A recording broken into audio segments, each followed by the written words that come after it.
Hello, good morning. My name is Veronica, and today I will present our work named The Mechanical Characterization of PDMS with Different Mixing Ratios.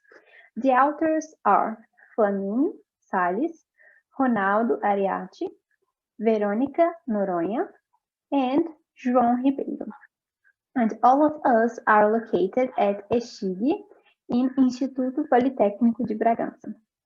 First, I will give you an introduction about our subject.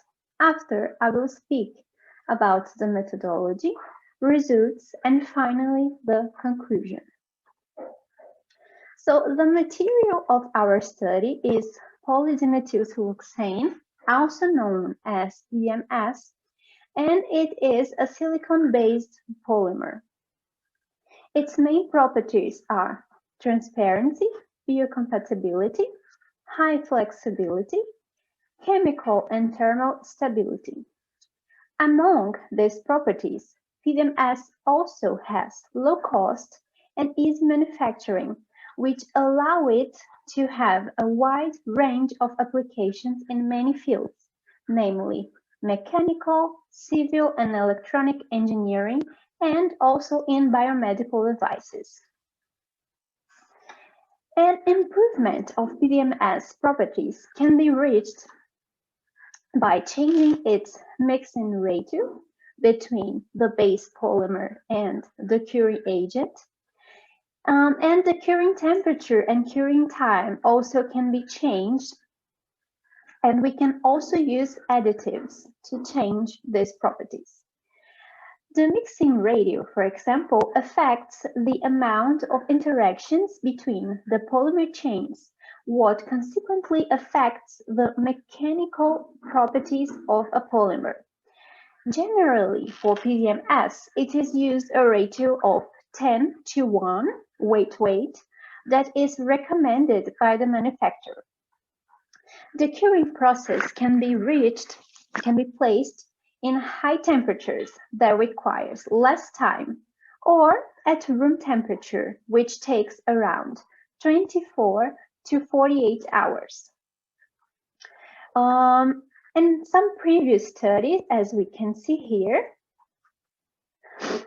with the same material produced by the same manufacturer, they reached the following conclusions. So first, Conifer et al. Concludes that increasing the proportion of the curing agent, the elastic modulus is increased until the proportion of 9:1 mixing ratio.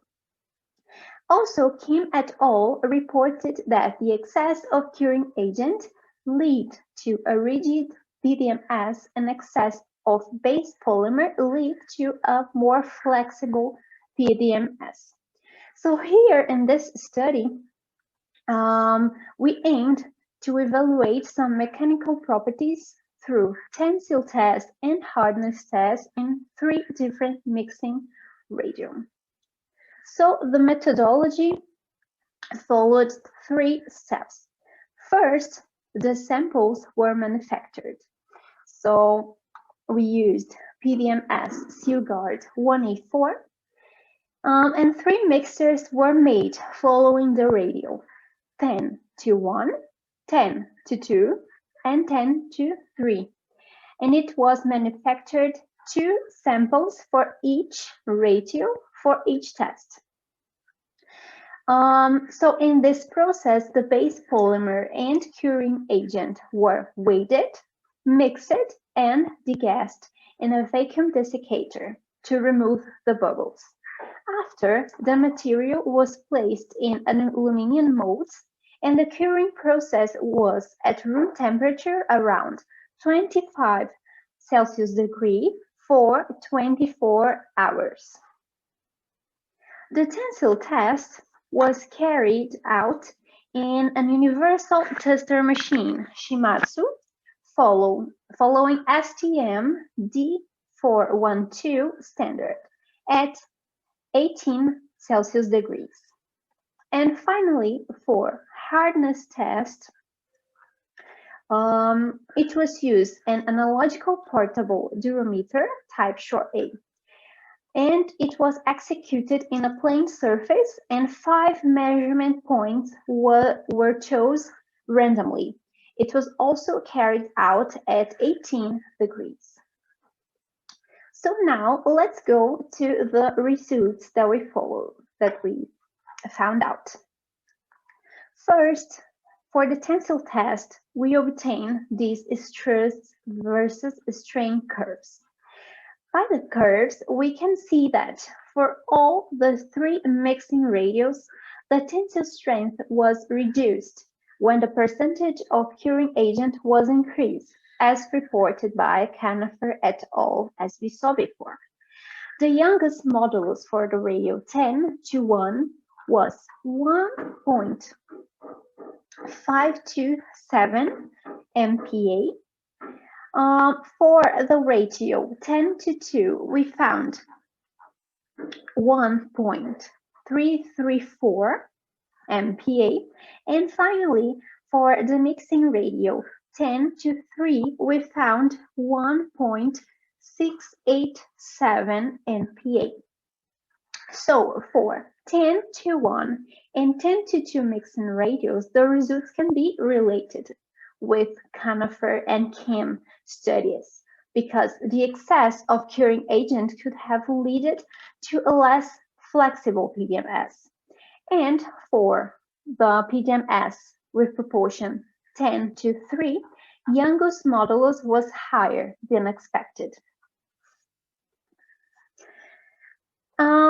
For the hardness test, the average of the results were for 10:1 PDMS, 41.7 short A, for 10:2 PDMS, 43.2 short A, and finally for the PDMS with mixing radio 10:3, we found a result as 37.2 short A.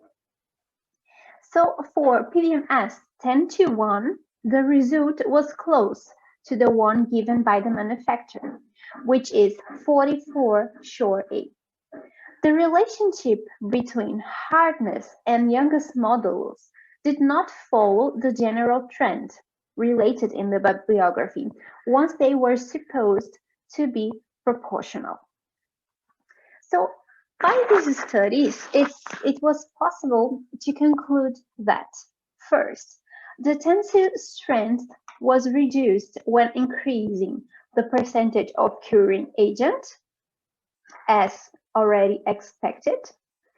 The possible excess of curing agent in the mixture, which led to a material less flexible for the PDMS, especially for PDMS with proportion 10:3. Also that hardness for PDMS 10:1 was 41 short A, a value close to the one provided by the manufacturer, which is good. And finally, hardness and Young's modulus for these cases, for all the mixing radios, did not follow the general trend related in bibliography, as they were not proportional. Here we have the references that we used for this presentation if someone wants to consult it. And finally, thank you all for your attention.